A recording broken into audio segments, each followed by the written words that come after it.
Salam, salam bahagia Bapak Ibu Saudaraku yang terkasih di dalam Tuhan Yesus Kristus. Pada pagi hari ini seperti biasa di dalam istirahat kami setelah bersepedaan, saya hendak menyampaikan sharing pengalaman hidup yang pernah saya rasakan, bahwa pada dasarnya manusia itu tidak hidup sendiri. Di samping manusia yang tidak kelihatan berbentuk roh, ada yang menemani manusia, yaitu kuasa terang dan kuasa gelap.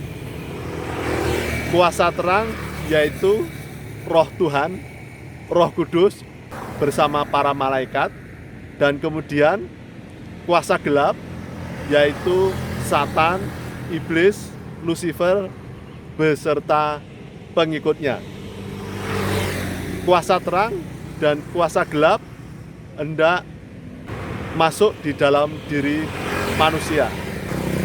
Kuasa terang adalah berkehendak untuk memberikan berkat, untuk memberikan keselamatan, kebahagiaan kepada manusia.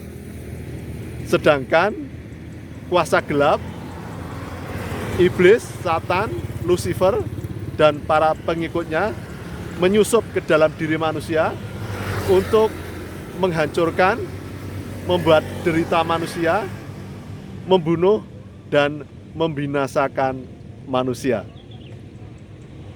Kuasa terang, Roh Tuhan, Roh Kudus masuk di dalam diri manusia dengan lembut, dan tergantung diri manusia.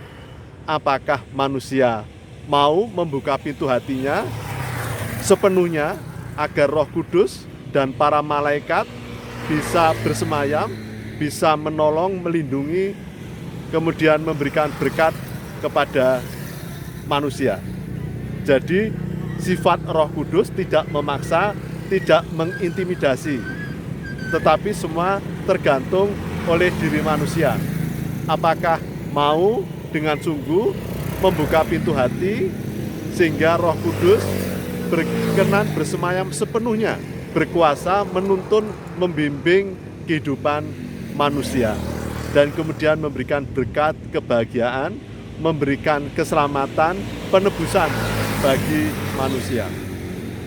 Di sisi lain, Iblis, Satan, kuasa gelap menyusup di dalam diri manusia dengan cara mengintimidasi, kadang-kadang dengan senyap, dengan tersembunyi.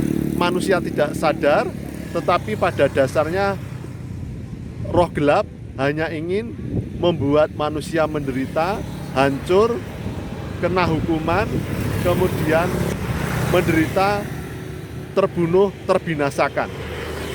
Jadi Iblis hanya ingin menghancurkan, membinasakan, membunuh manusia.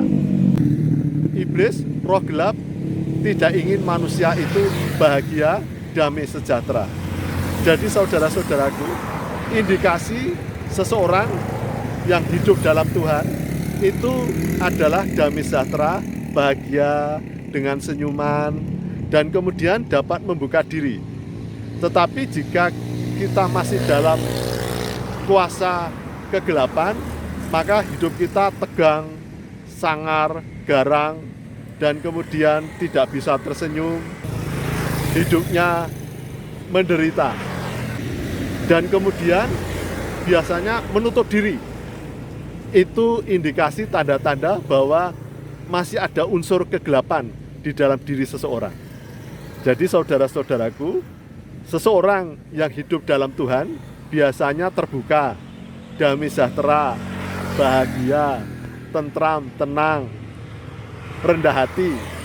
Tetapi ketika kita masih ada unsur kegelapan di dalam diri kita, kita semakin menutup diri, hidup kita gersang, tawar, tegang, mudah marah, sensitif, tersinggung, dan kemudian menutup diri, semakin menutup diri, dan kemudian semakin hidupnya tidak ada kedamaian.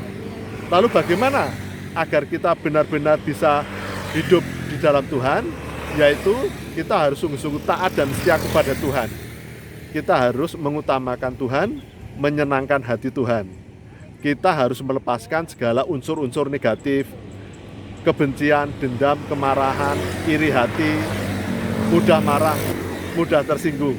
Itu harus kita lepaskan, sehingga di dalam diri kita ada buah roh, ada kasih, damai, sukacita, kemurahan, keramahan, kelemah lembutan, kesabaran, penguasaan diri, dan sebagainya.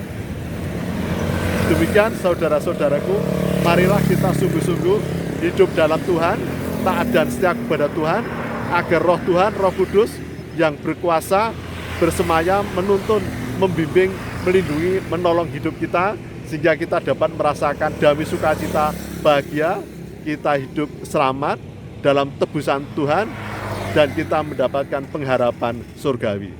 Salam, salam bahagia, Tuhan memberkati. Asriku.